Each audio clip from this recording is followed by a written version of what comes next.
To your vote 2024, the Democratic National Convention is just a few hours away from kicking off, and Democrats are feeling momentum with new polling data among voters showing that Kamala Harris leads Donald Trump in a national poll. ABC's Jacqueline Lee is in Chicago this morning at the United Center with the very latest on the convention. Jacqueline?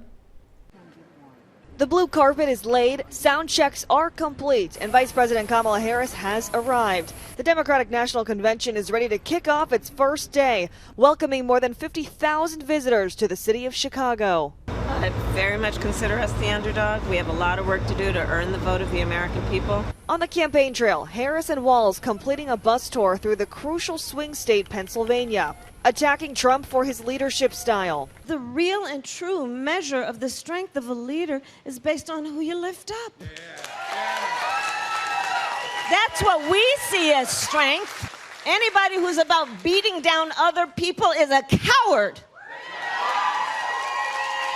A new ABC News Washington Post Ipsos poll showing a dramatic shift in the race. Harris eclipsing President Joe Biden and leading Trump nationally with a 6-point lead nationwide among likely voters. And as I started listening to her and following her, I thought, this woman is going to be good for this country. But Trump is leading Harris by 10 points on immigration and 9 points on the economy and inflation. Trump touting his economic plans in Wilkes-Barre, Pennsylvania. I want to cut taxes on Americans while putting tariffs on China, while continuing his personal attacks against the vice president. Her biggest advantage is that she's a beautiful woman. I'm going, I never thought of that.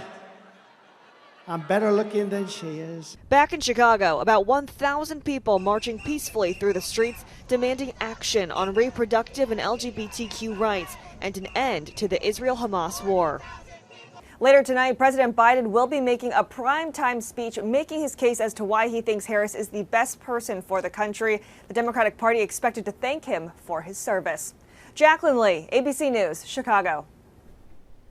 Jacqueline, thanks. And as we did for the Republican National Convention last month, KTBS 3 News will have correspondents at the Democratic National Convention.